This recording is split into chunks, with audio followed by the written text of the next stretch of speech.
लगने के बाद इसके कुछ न कुछ बाई प्रोडक्ट्स होंगे। आग लगने के बाद क्या क्या ऐसी चीजें होंगी जो बाहर आएंगी। तो सबसे पहले स्मोक होगा। आपने सुना होगा कि जब भी आग लगती है तो कई लोगों की दम घुटने से जान चली जाती है। तो स्मोक होता है, फ्लेम होगा, साउंड भी आती है आग लगने के बाद, और अनबर्न्ड कार्बन पार्टिकल्स बाहर आते हैं। तो स्मोक के अंदर क्या क्या होता है?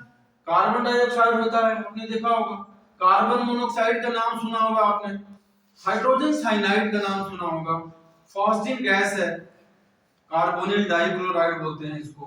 क्लोरोमीथेन बोलते हैं, मिथाइल क्लोराइड भी बोलते हैं इसको, CH3Cl है, और हाइड्रोक्लोरिक एसिड। तो इतनी सारी चीजें हैं, गैसेस हैं जो बाहर आती हैं। कार्बन डाइऑक्साइड के बारे में मैंने आपको बताया कि इसकी जो कैरेक्टरिस्टिक है कि हैवियर देन एयर है, और ये जहां भी होगा वहां से ऑक्सीजन को ये डिस्प्लेस करता है, ऑक्सीजन को हटाता है, क्योंकि ये नीचे लेवल पे रहेगा और आपको ऑक्सीजन के जो क्वांटिटी है उसको सराउंडिंग से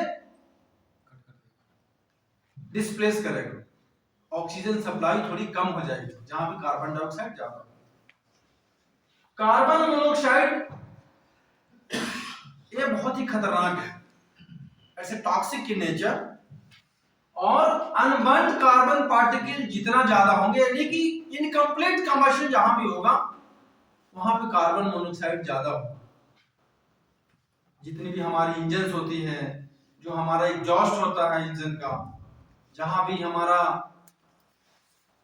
इंजन आपने देखा होगा, जहां भी धुआं होगा वहां पे ये कार्बन मोनोऑक्साइड होगा।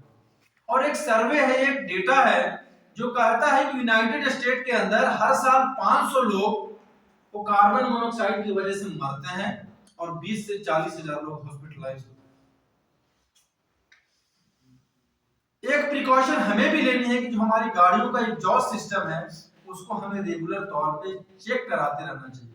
तो एग्जॉस्ट सिस्टम के अंदर कहीं कोई लीकेज होगा तो ऐसी सिचुएशन भी आ सकती है कि आपके कार के अंदर कार्बन मोनोऑक्साइड भर सकता है, जो कि जिससे कि आपको जान गंवानी पड़ सकती है। टॉक्सिक गैस जो कि नुकसान पहुंचा सकती है, डेटा भी मैंने आपको।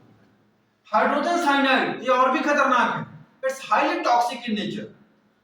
देख लिया आपने, हाइड्रोजन HCl इसका फॉर्मूला है। हाइड्रोजन एटम, कार्बन एटम और नाइट्रोजन तीनों हैं, लेकिन ये रेस्पिरेटरी ट्रैक्ट को सीवियरली अफेक्ट करता है। Toxic in nature, highly toxic in nature है, और इसका इस्तेमाल केमिकल वेपन के रूप में फर्स्ट वर्ल्ड वॉर में हो चुका है। फर्स्ट वर्ल्ड वॉर 1914 में शुरू हुआ था, 1918 तक चला। 1916 में पहली बार इसको फ्रेंच आर्मी ने इस्तेमाल किया, और 1918 में USA और इटली की आर्मी।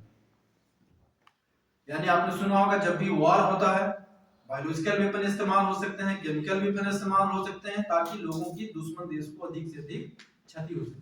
तो एक्सपीरियंस है कि चूंकि hydrogen cyanide highly toxic in nature है, इसलिए इसका इस्तेमाल फर्स्ट वर्ल्ड वॉर के दौरान सबसे पहले फ्रांस के द्वारा और उसके बाद USA और इटली के द्वारा हो चुका है, जिसने काफी तबाही मचाई, काफी लोगों की जान गई थी हाइड्रोजन साइनाइड के इस्तेमाल की वजह से। तो आपका जो फायर का जो बाई प्रोडक्ट है, इसका ये भी हिस्सा हो सकता है। आपको नहीं पता क्या चीजें बाहर आ रही, क्या चीजें जल रही, नेचर नहीं पता। आपने कई बार ऐसा देखा होगा कि कहीं लोग नाली साफ करने के लिए गया, एक बंदा गया, दूसरा गया, तीसरा गया, और सबकी जान चली। तो टॉक्सिक गैसेस कुछ भी हो सकती है इसमें, फॉस्फिन गैस हो सकती है, हाइड्रोजन साइनाइड हो सकता है। टाइम बहुत कम मिलता है। इसका जो साइंटिस्ट था HCl वाला, बहुत कम टाइम देता है इसको टेस्ट का पता करने के लिए। इसमें सेकंडों में आपकी जान जा सकती है। काफी टॉक्सिक है और काफी खतरनाक है। अगला है phosphine gas, carbonyl dichloride, COCl2। ये भी बहुत ही खतरनाक है फॉस्फिन गैस। इसका इस्तेमाल भी वर्ल्ड वॉर के दौरान हुआ। 1915 में सबसे पहले इसको फ्रांस ने इस्तेमाल किया, और चाइना जापान वॉर में भी इसका एज ए केमिकल वेपन इस्तेमाल हो फॉस्फिन गैस का, कार्बोनिल डाइक्लोराइड। तो फायर का ये भी बाई प्रोडक्ट हो सकता है। कई बार आपने सुना होगा कि कोई कंपार्टमेंट बहुत दिनों से बंद है, तो ऐसा सलाह दिया जाता है आपको उस कंपार्टमेंट के अंदर ऐसे ना घुसें जहां पे बहुत दिनों से कोई एडिक्वेट वेंटिलेशन नहीं है, बिल्कुल बंद है। हो सकता है, ऐसी संभावना है कि वहां टॉक्सिक गैसेस प्रेजेंट हो और जो बंदा घुसेगा उसकी जान है। मैं आई हैव बीन विटनेस्ड कि मैं जो है मैंने देखा है कि कई लोग किसी कंपार्टमेंट में घुसे, पहला गया, फिर दूसरा गया, तीसरा गया, चौथा गया, कोई बाहर निकल के नहीं आया। Reason toxic gas. कुछ भी हो सकता है, कार्बन मोनोऑक्साइड नहीं होगा तो हाइड्रोजन साइनाइड हो सकता है, ऑक्सीजन गैस हो सकती है, और भी ऐसी गैस हो सकती है जिससे कि जान जाने का खतरा है। इसलिए हमेशा एडवाइस दिया जाता है कि जब भी क्लोज कंपार्टमेंट के अंदर घुसते हैं जो बहुत दिनों से बंद है, तो वहां पे हमेशा ब्रीदिंग apparatus सेट पहन कर जाएं, जिससे कि आपको नुकसान ना हो, आपको फ्रेश एयर मिले, जो सिलेंडर की जो एयर है वो उसमें आप वो सांस लेने के लिए इस्तेमाल करें, बजाय इसके कि ऐसे नेकेड करें। क्लोरोमीथेन मिथाइल क्लोराइड है, हाइड्रोकार्बन है, और ये उतना नुकसान नहीं पहुंचाता, बट ये क्या करता है कि ये फायर को और तेज करने में सहायक हो सकता है। आपने देखा होगा इट्स हाइड्रोकार्बन है मिथाइल क्लोराइड, और मिथाइल अल्कोहल और क्लोरीन के मिलने से बनता है मिथाइल क्लोराइड। मिथाइल अल्कोहल जो भी आपने शराब देखा होगा, इथेनॉल रहता है उसके अंदर, C2H5OH, वो भी हाइड्रोकार्बन है। हाइड्रोकार्बन की कल मैंने आपको गिनती कराई थी, मीथेन गैस हो सकता है, इथेन गैस हो सकता है, प्रोपेन गैस हो सकता है, इथिलीन हो सकता है, एसिटिलीन गैस हो सकता है, मिथाइल अल्कोहल हो सकता है, इथाइल अल्कोहल हो सकता है। जितने भी आपके जो पेट्रोलियम प्रोडक्ट्स हैं, दे आर आल्सो मतलब एन एग्जांपल ऑफ हाइड्रोकार्बन। उसके अलावा एसिटिक एसिड है, फॉर्मिक एसिड है, मिथाइल फॉर्मेट है, बेंजीन है, ये सारे एग्जांपल हैं हाइड्रोकार्बन के, और इनसे हमें बहुत ही ज्यादा सतर्क रहने की जरूरत है, बिकॉज इनकी फिजिकल और केमिकल कैरेक्टरिस्टिक ऐसी कहती है कि they are highly inflammable nature, oxygen इनको कम चाहिए, और जलने के बाद काफी ज्यादा हीट को डिसिपेट करते हैं, इसको फिर काबू करना बहुत ही मुश्किल होता है। इसलिए क्लोरोमीथेन होगा जो कि आग को बढ़ाएगा। HCl hydrochloric acid, it's a strong acid. Strong acid का मतलब होता है कि इनके जो आयंस होते हैं, जब when they are in liquid state, तो मैक्सिमम इनके जो एटम्स हैं आयंस में कन्वर्ट हो जाते हैं, दे कंडक्ट इलेक्ट्रिसिटी। आपने देखा होगा बैटरी, आपने देखा होगा गाड़ियों की बैटरी देखा होगा आपने, जिसमें कि H2SO4 होता है, हाइड्रो सल्फ्यूरिक एसिड जिसको बोलते हैं।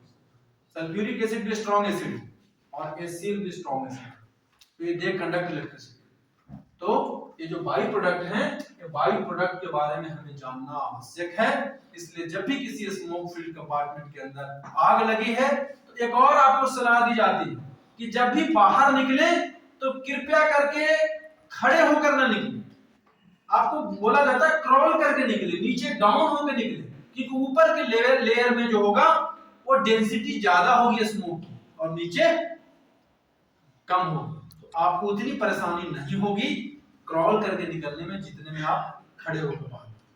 तो ऐसा सलाह दिया जाता है कि स्मोक फील्ड कंपार्टमेंट से जब भी बाहर निकले तो कृपया क्रॉल करके निकले या झुक के बाहर, जिससे कि आप कम से कम धुएं को कर सकें और इनहेल कर सकें और कम नुकसान, है ना। तो ये बाई प्रोडक्ट्स के बारे में हमने आपको बता दिया। और जब भी घुसना है तो ब्रीदिंग apparatus सेल पहन के जाना, BA सेट पहन के जाना, ऑक्सीजन सिलेंडर कैरी करके जाना, जिससे कि जो अंदर लोग ट्रैप हो गए हों उनको इवैक्यूएशन आसान हो सके और उनकी जान बचाई जा सके। फायर फाइटिंग में हमेशा ध्यान रखना होता है कि आग बुझाना एक प्रायोरिटी तो है, लेकिन जान बचाना भी दूसरी अहम प्रायोरिटी है। कि हमारा कोई साथी उसमें ट्रैप होगा, उसको हमें बाहर निकालने के लिए कोशिश जितनी तेज होनी चाहिए उतनी तेजी से करनी है, क्योंकि जान जो है सबसे बढ़ के है, सबसे अहम।